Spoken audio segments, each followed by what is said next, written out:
இந்த நாள் இனிதாகட்டும். இல்வாழ்க்கை என்கின்ற பகுதியில் 6வது குறள், அறத்தாற்றின் இல்வாழ்க்கை ஆற்றின் புறத்தாற்றில் போய் பெறுவது எவன். வள்ளுவர் சில இடத்துல அந்த 1.25 அடியில் ஒரு கேள்வி கேட்பார். சில இடத்தில் மட்டும்தான் அவர் கேள்வி கேட்பார். அப்படி கற்றதனாய பயன் என்கொள்.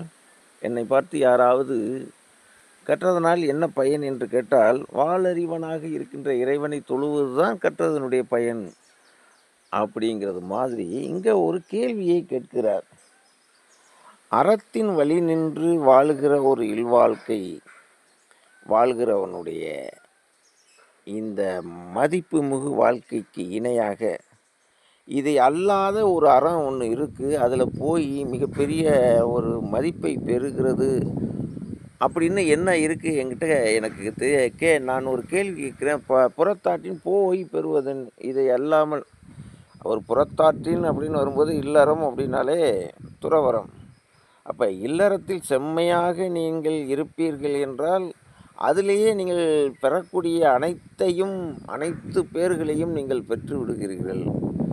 அதை அல்லாமல் புறத்தாற்றின் இதுக்கு அப்பாற்பட்டு இந்த இல்வாழ்க்கை என்கின்ற ஒன்றை விட்டு போய் பெறுவது மிகப்பெரிய இதாக பெறுவது யாரு அது என்று ஒரு கேள்வியை அவர் எழுப்புகிறார் என்றால், அங்கே சொல்ல வந்த செய்தி என்னன்னா, இல்வாழ்க்கையில் அறம் சார்ந்த இல்வாழ்க்கை என்பது ஒரு துறவரத்தின் வாழ்க்கையை விட மேம்பட்டதாக அது இருக்கிறது.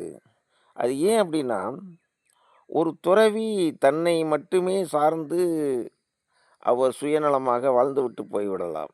ஆனால் இல்வாழ்க்கையில் தன்னை தற்காத்து தற்கொண்டார் பேணி அப்படின்னு சொல்கிற மாதிரி தன்னையும் காத்துக்கொள்ள வேண்டும், தன்னுடைய துணையாளையும் காத்துக்கொள்ள வேண்டும், பிள்ளைகளையும் காத்துக்கொள்ள வேண்டும், அந்த சமூகத்தையும் காக்க வேண்டும். இப்படி பொறுப்புகள் பல இருப்பதனால் அந்த அறம் மிக சிறப்பானதாக போற்றப்படுகிறது.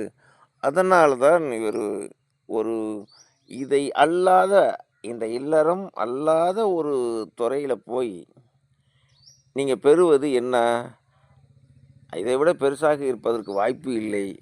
எனவே இல்லறத்தில் நிற்பது நல்லது. அந்த இல்லறத்தில் அறத்தை சார்ந்து நிற்க வேண்டும்ப்பா. அதுதான் இப்போ கேள்வி. எல்லாரும் இல்லறத்தில் ஏற்றுக்கொண்டவர்கள் எல்லாம் பெரியவர்கள் சொல்ல முடியாது.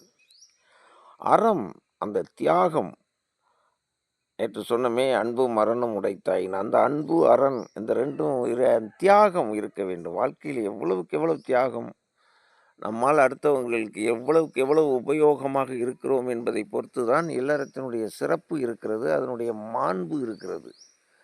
ஆகவே வள்ளுவம் மிக சிறப்பாக இல்வாழ்க்கையை சிலாகித்தி கூறுகிற இடத்தில், புறத்தாற்றின் இதை அல்லாமல் புறத்திலே நீங்கள் போய் ஒரு பெரிய நிலையை அடைகிறது என்று என்ன இருக்கிறது என்ற ஒரு கேள்வியை ஒரு வினாவாக எழுப்பி இந்த இல்வாழ்க்கையினுடைய சிறப்பை இங்கே மேம்படுத்தி சொல்லியது வள்ளுவம்.